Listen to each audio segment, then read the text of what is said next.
From a single room on Broad Street, Lagos in 1976 to a multi-licensed financial institution in 2026, this is not just the story of a company. It is the story of a man and the discipline that built an institution.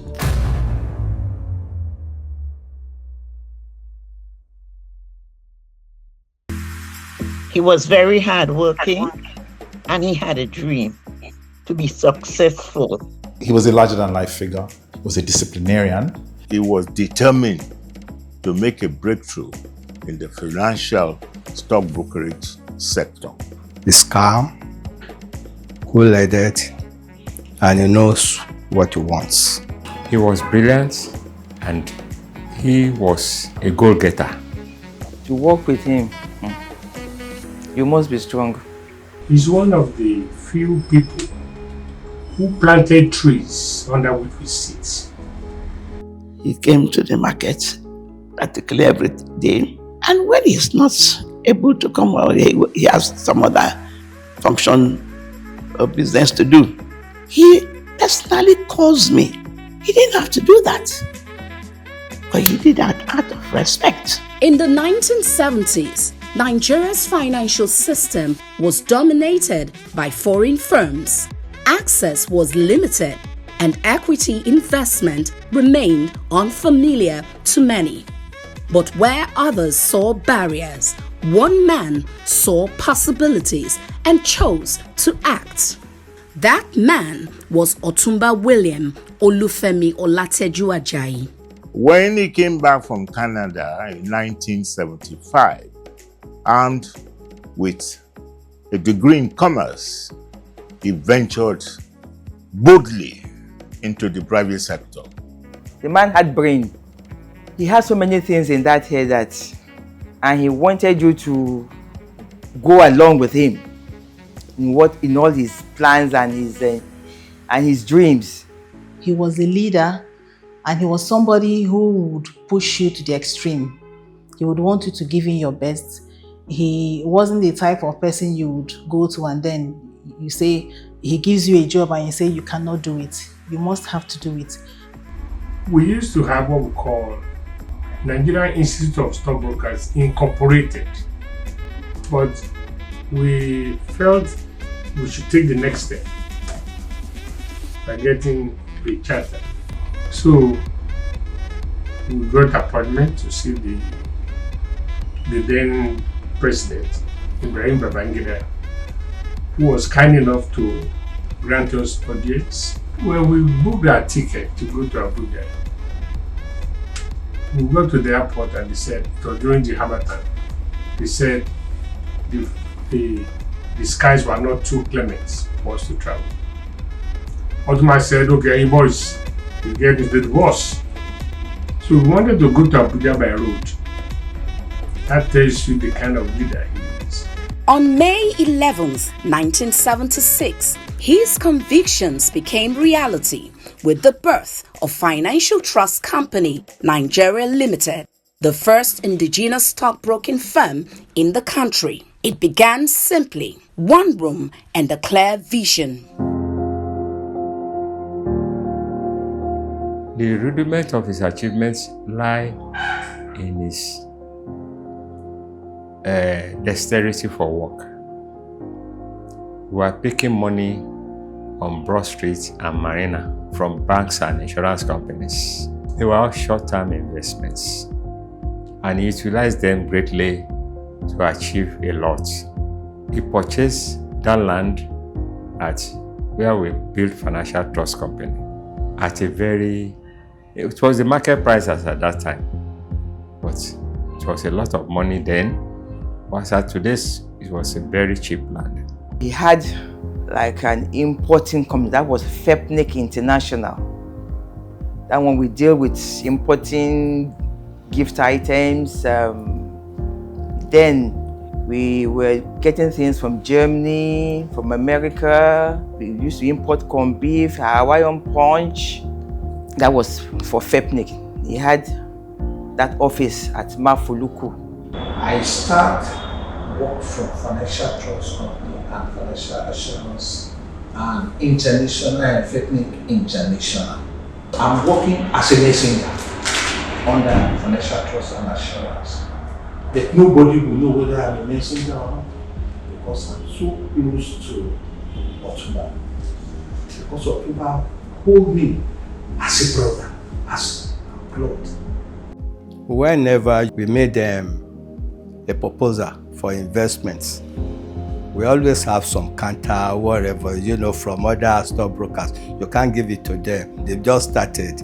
They are, they are all Nigerians. So you understand what I'm saying? So that was the competition we had then. But on the long run, we always succeed because then, we had very smart people, full of, of financial analysis. Within a year, that vision gained grounds. By 1977, the company became a member of the Lagos Stock Exchange, now Nigerian Exchange Limited, placing an indigenous firm at the center of capital market activities. There was a time the institute was meeting in its office. Yes, but not as a chartered institute, but as Institute of Stockbrokers Incorporated. So he led us, was very dogged. His work ethic, I saw him always striving.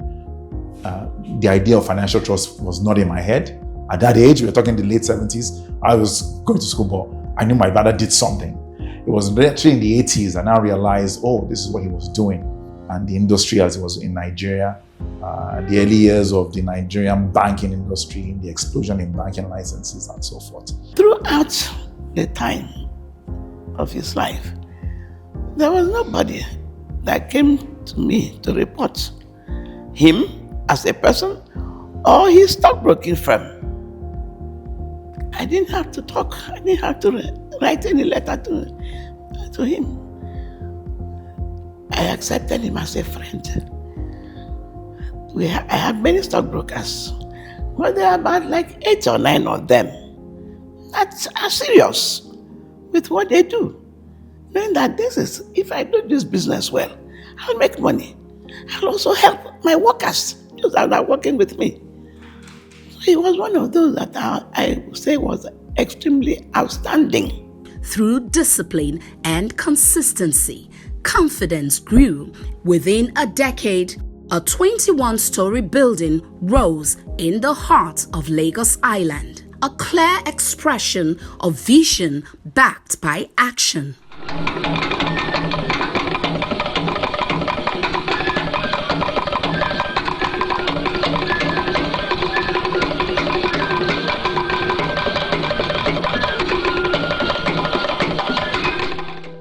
The journey to this day has been rugged and can best be imagined by those who have gone through the same path.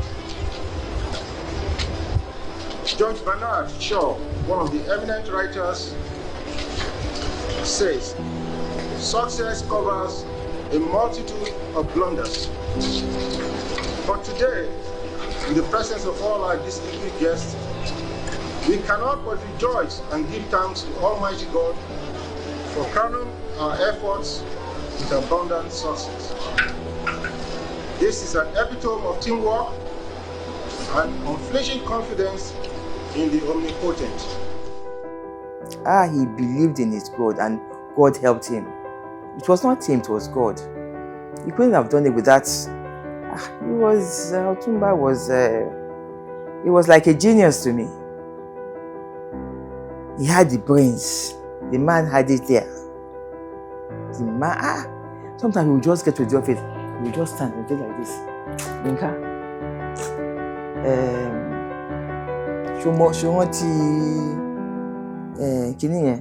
this. Bring that file again.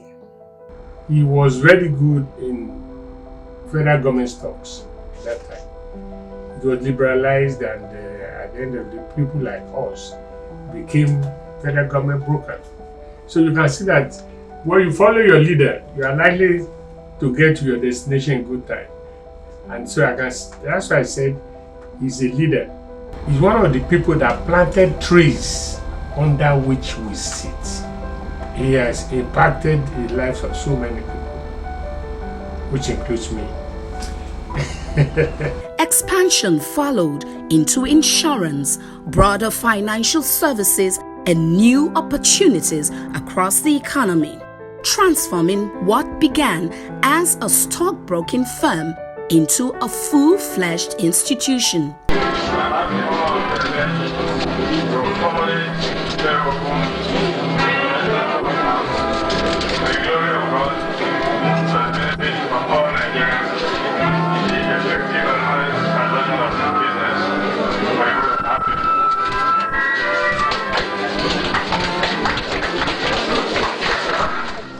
Today happens to be the 10th anniversary of the company when we first started dealing at the Nigerian Stock Exchange.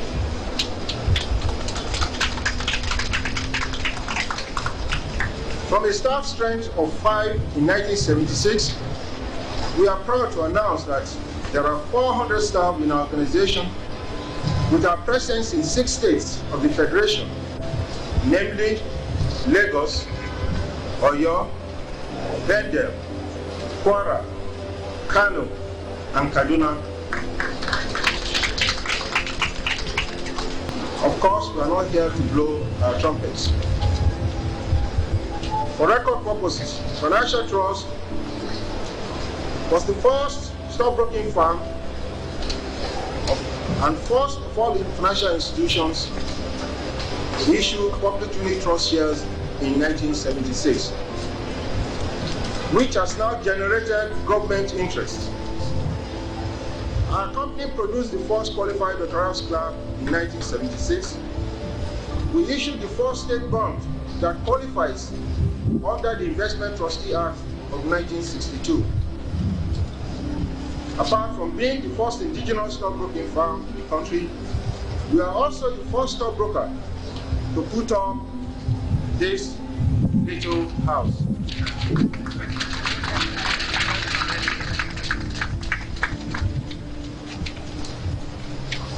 And finally, Financial Trust Company Nigeria Limited is the largest stockbroking firm in the whole of Africa.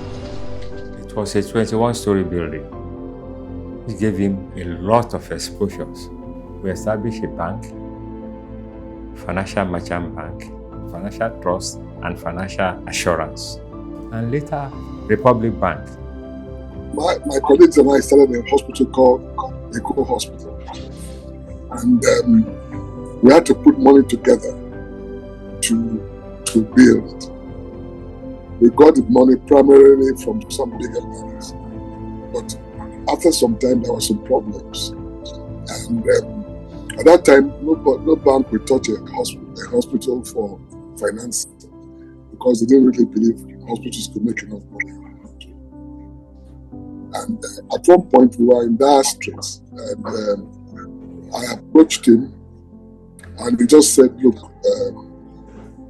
my brother, I will lend the money to you, not to the institution, because I know you could do something with it, and you'll be faithful and loyal and put it back to the bank." Because all the problems with the banks in Nigeria is that the customers just don't pay. They don't pay back. And he gave us some of the money then that bailed us out. And the Eco Hospital became big and universally known. So he contributed to that hospital, which really is the first hospital to be quoted in the stock exchange. Then came 1994, a defining moment for Nigeria's financial system. Banking licenses were revoked, institutions collapsed, and for many, it marked the beginning of the end. But not for Otumba Ajayi. What he had built was more than a business. It was a foundation. He was a very hard-working man.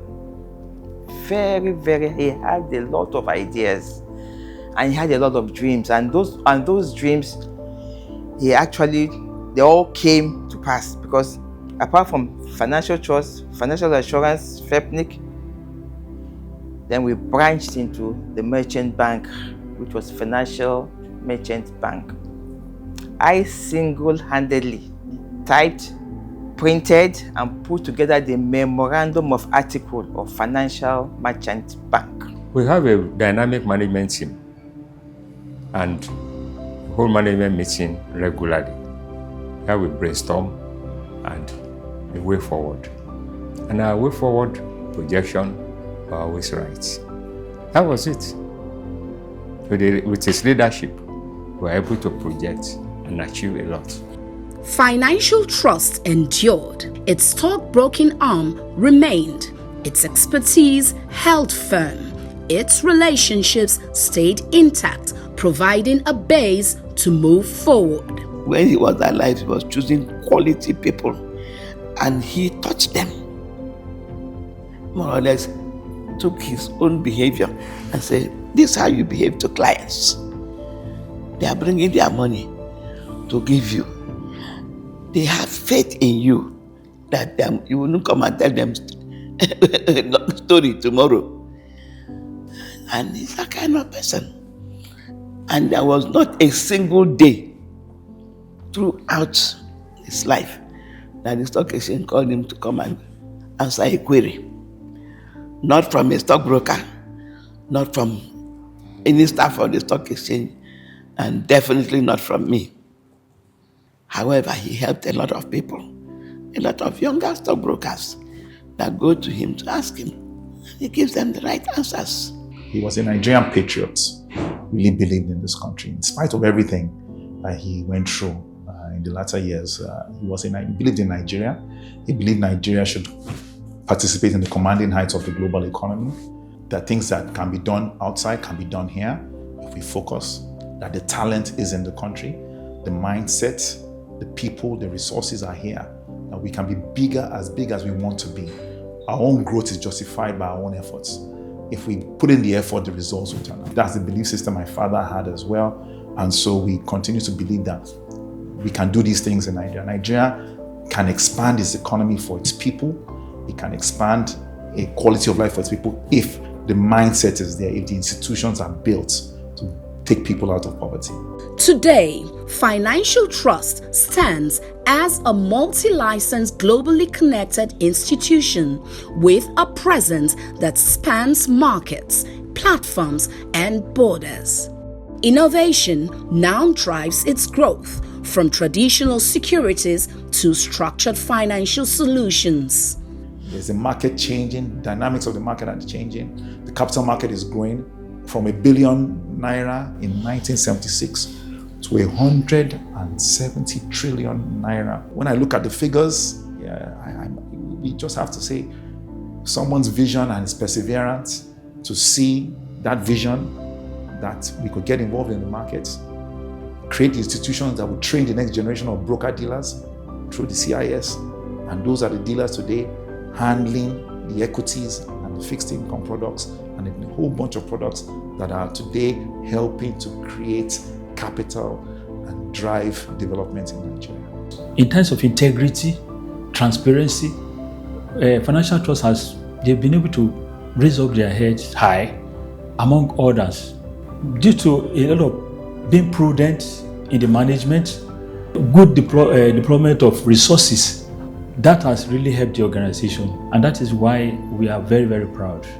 From one man's conviction to a legacy of trust, 50 years on, this is more than an anniversary.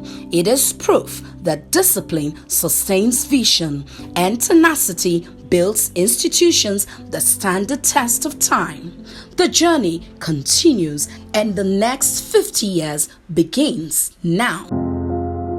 50 years old is half a century. I think it's a magnificent thing to celebrate 50 years in business. It grew considerably and it is still functioning, and I pray it would continue to function for another 50 years. Kudos to Niyi and his siblings for the good work they have done and for the progress they have made. We can only support them in prayers, that our prayers will be heard on the throne of grace and they will continue to do better, and they hand over the business in continuity ad infinitum. I wish them well. I mean, the present GMD, Amoni, was working with his dad maybe before he died. So he must have learned a bit of whatever it took for success to be sustained from his father to get to wherever he is today. So I wish him well. So kudos to Niyi for keeping the flag flying. I, Dr. Sonny Folorunshoku, wish the company another 50 years and another multiple 50 years. And I wish you come to continue with an excellent job and crave for giving the best service. And I'm sure the reward will continue to follow. And those who are running the company, I wish them plenty of success too. May the good Lord be with them, and may the company continue to prosper. I congratulate this company. The fact that you are still existing says what I have said about him. 50 years is indeed a long time to be in our industry, to be in our ecosystem. We're very, very happy with that. But it speaks really to the long-term enduring nature of the markets that we have, the sustainability and things like that are good examples of that. It's a family. We always feel proud to be associated with those companies that have reached that 50 years. We'll continue to get more and more that are in the pipeline that are going to reach that position. And when you look at even our top 10 brokers, what they have been doing, I can beat my chest that all over the world, we have the resources, we have the material, we have the people, we have the technology that we can compete globally.